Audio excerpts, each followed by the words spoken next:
Assalamualaikum warahmatullahi wabarakatuh. Shalom, Om Swastiastu, Namo Buddhaya, dan salam kebajikan. Salam konstitusi. Dewan Juri yang terhormat, perkenalkan kami dari Fakultas Hukum Universitas Mula Warman. Saya Anugrah Ramadhani akan berperan dalam Standing Position Pro, dan rekan kami Adelia Moko Ago yang akan memberikan statement dalam Standing Position Kontra, serta dengan rekan Iza Fauzia Asoka yang akan berperan sebagai pembicara kesimpulan. Dewan Juri yang terhormat, dengan mosi pasal penghinaan lembaga negara dalam RKUHP sebagai alat pembunuh kebebasan berpendapat. Inde datai leges be fortior omnia posset. Hukum dibuat, jika tidak, orang yang kuat akan mempunyai kekuasaan yang tidak terbatas. Posisi masyarakat dalam kehidupan bernegara adalah sebagai oposisi dalam masyarakat, sehingga masyarakat berhak untuk mengkritik jalannya pemerintahan. Jika dinilai keliru, hak tersebut juga dilindungi oleh negara dengan diadakannya hukum sebagai pembatas dari kekuasaan yang dimiliki oleh pemerintahan. Jikalau produk hukum yang dirumuskan dapat menjadi sebuah alat untuk memangkas kebebasan mengkritik, maka negara demokrasi ini akan menjadi sebuah negara yang otoriter yang membunuh kebebasan berpendapat rakyatnya.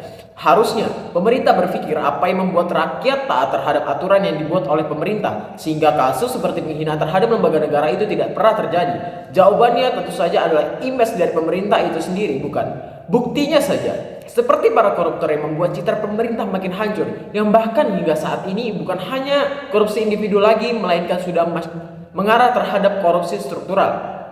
KPK dilemahkan, orang-orang kompeten dipecat, rakyat juga hampir kehabisan harapan. Pasal penghinaan terhadap lembaga negara benar-benar merenggut kebebasan berpendapat. Jika rasa tersinggung bisa memenjarakan seseorang, lalu bagaimana masyarakat punya kebebasan untuk menyuarakan pendapat yang mutlak? Sadarilah bahwa rasa tersinggung itu sangat sulit untuk diukur dan dikira-kira. Jikalau diibaratkan kemunculan pasal penghinaan lembaga negara pada RKUHP terbaru merupakan sebuah upaya dari reinkarnasi lese majeste, yang artinya penghidupan kembali terhadap pasal penghinaan terhadap lembaga negara. Pasalnya, keberadaan pasal-pasal yang serupa dengan pasal tersebut telah lama mati tidak berdaya setelah pasal 134, 136 bis, dan juga 135 KUH pidana telah diputuskan tidak berlaku melalui putusan MK nomor 13 tahun 2006 dan juga putusan MK nomor 6 tahun 2007. Dewan Juri yang kami hormati, jika dinilai secara historikal, pasal tentang penghinaan terhadap lembaga negara dianggap sudah tidak relevan lagi dan telah dibatalkan melalui putusan MK terdahulu. Dikarenakan pasal lese majeste seringkali digunakan oleh pemerintah Hindia Belanda dalam membungkam rakyat pribumi yang vokal dalam melawan pemerintahan Hindia Belanda pada saat itu. Lalu, mengapa pemerintah berkeinginan untuk menghidupkan kembali pasal-pasal tersebut? Apakah untuk pembunuhan kebutuhan atau dalam masyarakat, atau justru sebagai alat pembunuh kebebasan berpendapat?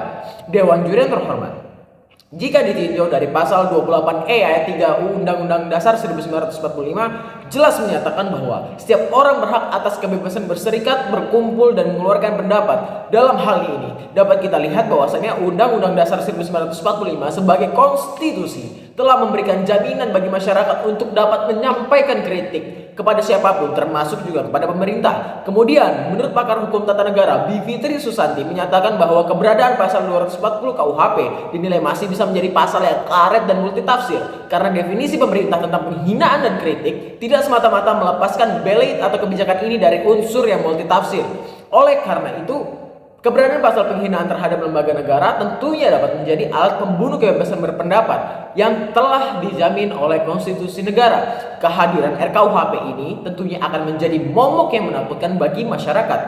Menurut Adi Prayitno, selaku dosen Fakultas Ilmu Sosial dan Ilmu Politik UIN Syarif Hidayatullah Jakarta, bahwa ada kecenderungan orang merasa takut mengkritik pemerintah, pembatasan kebebasan berpendapat, dan juga berekspresi. Nanang Nandar selaku Direktur Eksekutif Lembaga Indeks juga berpendapat, mengapa banyak masyarakat saat ini takut berpendapat dan berekspresi, yaitu adalah karena mereka ragu dengan adanya jaminan atas keamanannya dalam melakukan itu. Hal itu karena melihat banyaknya kasus orang dipersekusi atau dipidanakan karena berpendapat dan juga berekspresi. Keberadaan KUHP sendiri juga dinilai oleh Bivitri Susanti dapat menjadi sebuah alat untuk membunuh demokrasi, dikarenakan pasal tersebut dapat diartikan lain dalam penegakan hukumnya. Oleh karena itu, kami Standing Position Pro menilai pasal penghinaan terhadap lembaga negara dalam RKUHP tidak seharusnya disahkan, karena adanya indikasi pasal tersebut akan menjadi alat pembunuh bagi kebebasan berpendapat masyarakat Indonesia. Terima kasih. Salus Populi Suprema Lex. Kemakmuran dan kesejahteraan rakyat adalah hukum yang tertinggi pada suatu negara. Kontra akan membuktikan bahwa pasal penghinaan lembaga negara dalam RKUHP bukanlah sebagai alat pembunuh kebebasan berpendapat, melainkan kami sebagai standing position kontra akan membuktikan bahwa pasal ini justru akan melindungi dan menyadarkan masyarakat. Melindungi dari segi pemerintah mengeksekusi pasal penghinaan terhadap lembaga negara, kasus seperti penghinaan yang tidak dapat diukur bagaimana limitannya itu agar masyarakat dapat mengetahui batasan seperti apa yang diatur dalam menyuarakan pendapat dan aspirasi mereka terhadap kinerja pemerintah sehingga tidak ada lagi kesalahpahaman yang multitafsir dengan pemberlakuan pasal ini dan artinya masyarakat pada akhirnya akan terlindungi. Karena pemerintah telah memberikan kejelasan limitasi bagaimanakah maksud dari penghinaan itu sendiri. Dan dalam sisi menyadarkan dengan adanya batasan yang telah diatur, masyarakat justru akan lebih aware dan aktif tanpa takut memberikan aspirasinya terhadap struktur pelaksanaan tugas yang dilakukan oleh pemerintah karena mereka telah diberikan kepastian mengenai hal-hal seperti apa yang mereka bisa lakukan. Karena sekali lagi kami sampaikan secara tegas, justru dengan aturan ini dibuat telah memperjelas batasan memberikan pendapat seperti apa yang bisa diaspirasikan oleh masyarakat nantinya. Hal ini membuktikan bahwa kepastian hukum akan tetap eksklusif dari sisi kami pada akhirnya. Masuk ke dalam 3 poin penting yang akan membuktikan bahwa mosi ini akan tetap eksklusif dari sisi pemerintah. Yang pertama, pada pasal 240 RUKHP, setiap orang yang menghina pemerintah atau lembaga negara di muka umum bisa dipidana maksimal penjara 1 tahun dan 6 bulan. Kita garis bawahi menghina. Sudah jelas di pasal tersebut bahwasanya orang yang menghina akan dipidana. Apakah menghina adalah tindakan yang baik? Tentu saja tidak. Maka dari itu, jika masyarakat ingin memberi kritik yang artinya mengkritisi untuk pemerintah, hal itu tidak masalah selagi tidak ada unsur penghinaan di dalamnya. Yang kedua, diambil dari data riset Microsoft yang mengukur tingkat kesopanan pengguna internet sepanjang tahun 2020 yang hasilnya negara Indonesia berada di urutan ke-29 dari 32 negara yang disurvei dan Indonesia menjadi negara dengan tingkat kesopanan paling rendah di Asia Tenggara. Dewan Juri yang terhormat, bagaimana mungkin pemerintahan dan aparat penegak hukum akan berdiam diri saja setelah mengetahui data dari fakta yang ada pada negara Indonesia kita tercinta ini? Tentu saja dengan adanya pemberlakuan pasal ini bisa menjadi bagian langkah dari pemerintah dalam meminimalisir ketidaksopanan yang masih kerap terjadi dengan masyarakat di jejaring media internet. Jika bisa mengkritik, mengapa harus menghina? Sadarilah bahwa banyak sekali bertebaran berita hoax di media yang mengatasnamakan pemerintah.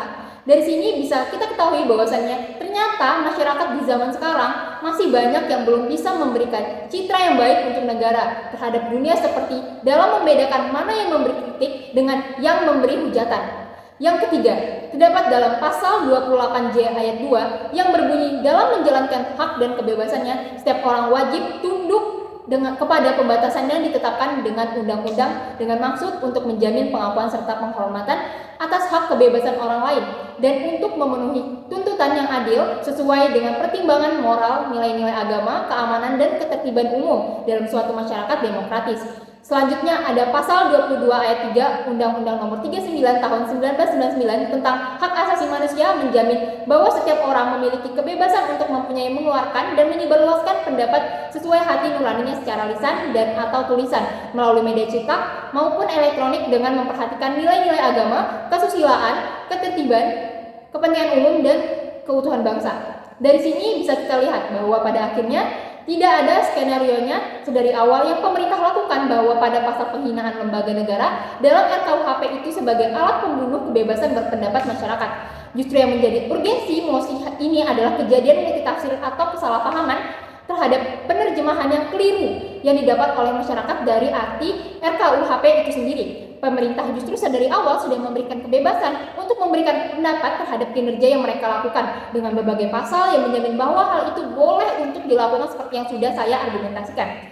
Maka dari itu, tidak seharusnya pasal ini untuk ditolak oleh masyarakat mengingat benefit atau manfaat seperti kepastian hukum yang akan terjadi benar adanya. Pemerintah dengan segenap hati yang menginginkan kesejahteraan bagi masyarakat demi menghindari kesalahpahaman ini terjadi kembali, pemerintah memberikan solusi untuk melakukan sosialisasi kepada masyarakat dan bantuan pelayanan publik untuk membantu masyarakat memahami undang-undang yang akan disahkan.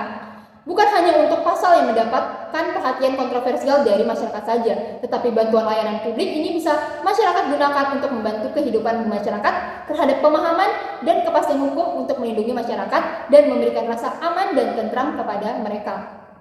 Maka saya selaku pihak kontra tetap yakin, teguh, dan mantap menolak mosi kali ini. Sekian, terima kasih. Lex nemini operator inicum, nemini fecit injuriam. Hukum tidak memberikan ketidakadilan kepada siapapun dan tidak melakukan kesalahan kepada siapapun. Dewan juri yang terhormat, sampailah kita pada penghujung perdebatan kali ini setelah melewati berbagai cakrawala berpikir dari rekan-rekan kami dengan standing position pro dan kontra yang telah menyampaikan argumentasinya dengan sangat baik. Dengan mosi pasal penghinaan lembaga negara dalam RKUHP sebagai alat pembunuh kebebasan berpendapat, saya akan memberikan kesimpulan dimulai dari cakrawala berpikir yang dimiliki oleh standing position pro. 3 hal yang membuktikan bahwa mosi ini eksklusif di sisi mereka. Yang pertama, pro datang dengan merujuk kepada putusan MK tahun 2006 dan putusan MK nomor 6 tahun 2007 yang secara historikal pasal tentang penghinaan terhadap lembaga negara dianggap sudah tidak relevan lagi dan telah dibatalkan melalui putusan MK ini dikarenakan pasal lese majeste, yaitu pasal penghinaan terhadap lembaga negara, digunakan oleh pemerintah Hindia Belanda dalam memukam rakyat pribumi yang vokal dalam melawan pemerintah Hindia Belanda pada saat itu. Lalu, mengapa pemerintah berkeinginan untuk menghidupkan kembali pasal tersebut dengan dibuatnya RKUHP ini? Lalu poin yang kedua, mereka meninjau pada pasal 28E ayat 3 Undang-Undang Dasar 1945 jelas menyatakan bahwa setiap orang berhak atas kebebasan berserikat, berkumpul, dan mengeluarkan pendapat. Dalam hal ini, dapat kita lihat bahwasanya UUD 1945 sebagai konstitusi telah memberikan jaminan bagi masyarakat untuk dapat menyampaikan kritik kepada siapapun termasuk ke dalam pemerintahan. Dan poin yang ketiga, namun hal ini sangat bertolak belakang dengan adanya pernyataan yang diberikan oleh 3 para ahli dengan analisisnya masing-masing. Yang pertama, menurut pakar hukum tata negara yaitu Bivitri Susanti yang menyatakan bahwa keberadaan pasal 240 KUHP itu dinilai masih bisa menjadi pasal yang karet dan multitafsir karena definisi pemerintah tentang penghinaan dan kritik tidak semata-mata melepaskan belet atau kebijakan ini dari unsur yang multitafsir. Oleh karena itu, keberadaan pasal penghinaan terhadap lembaga negara dapat menjadi alat pembunuh kebebasan berpendapat yang telah dijamin oleh seorang ahli konstitusi itu sendiri. Yang kedua, menurut Adi Prayitno, seorang dosen Fakultas Ilmu Sosial dan Ilmu Politik UIN Syarif Hidayatullah Jakarta, menyatakan bahwa ada kecenderungan orang merasa takut mengkritik pemerintah, pembatasan kebebasan berpendapat dan berekspresi. Dan yang ketiga, menurut Nanang Sumandar, seorang direktur eksekutif lembaga Indeks, juga berpendapat mengapa banyak masyarakat saat ini takut untuk berpendapat dan berekspresi adalah karena mereka ragu dengan adanya jaminan atas keamanannya dalam melakukan itu. Keberadaan KUHP sendiri juga dinilai oleh Bivitri Susanti dapat menjadi sebuah alat untuk membunuh demokrasi dikarenakan pasal tersebut dapat diartikan lain dalam penegakan hukumnya bukan. Oleh karena itu, pihak standing position pro menginginkan untuk pasal penghinaan terhadap lembaga negara dalam RKUHP tidak seharusnya disahkan karena adanya indikasi pasal tersebut akan menjadi alat pembunuh bagi kebebasan berpendapat masyarakat Indonesia. Kemudian kita lanjut kepada pihak kontra datang dengan cakrawala berpikir bahwa pasal RKUHP ini justru akan melindungi dan menyadarkan masyarakat seperti batasan seperti apa yang diatur dalam menyuarakan pendapat dan aspirasi mereka terhadap kinerja pemerintah sehingga tidak ada lagi kesalahpahaman serta kepastian mengenai hal-hal seperti apa yang mereka bisa lakukan. Kita masuk ke dalam 3 poin penting yang akan membuktikan bahwa mosi ini akan tetap eksklusif di sisi standing position kontra. Dewan Juri yang terhormat. Yang pertama, pada pasal 240 RKUHP, mereka mengatakan bahwa setiap orang yang menghina pemerintah atau lembaga negara di muka umum bisa dipidana maksimal penjara 1 tahun dan 6 bulan. Tentu saja menghina merupakan perbuatan yang buruk untuk dilakukan, bukan? Artinya, jika masyarakat ingin memberikan kritik kepada pemerintah, hal itu tidak masalah selagi tidak ada unsur penghinaan di dalamnya. Poin yang kedua, merujuk kepada data riset Microsoft yang mengukur tingkat kesopanan penggunaan internet sepanjang tahun 2020 yang hasilnya negara Indonesia berada di urutan ke-29 dari 32 negara dengan tingkat kesopanan paling rendah di Asia Tenggara. Hal ini membuktikan dengan adanya pemberlakuan pasal ini bisa menjadi bagian dari langkah pemerintah dalam meminimalisir ketidaksopanan yang masih kerap terjadi dengan masyarakat Indonesia di jejaring media internet. Kemudian poin ketiga, merujuk kepada pasal 28J ayat 2 yang bermakna dalam menjalankan hak dan kebebasannya, setiap orang wajib untuk tunduk kepada pembatasan yang ditetapkan undang-undang untuk memenuhi tuntutan yang adil sesuai dengan perimbangan moral. Maka dari itu, standing position kontra memberikan solusi untuk pemerintah melakukan sosialisasi kepada masyarakat dan memberikan pelayanan publik untuk membantu masyarakat memahami undang-undang yang akan disahkan nantinya. Bukan hanya untuk pasal yang mendapatkan perhatian kontroversial dari masyarakat saja, tetapi bantuan layanan publik ini bisa masyarakat gunakan untuk membantu kehidupan bermasyarakat terhadap pemahaman dan kepastian hukum untuk melindungi masyarakat dan memberikan rasa aman dan tentram kepada mereka. Maka dari itu sekian dari kami. Terima kasih. Wassalamualaikum warahmatullahi wabarakatuh. Shalom, Om Santi Santi Om, Namo Buddhaya dan salam kebajikan.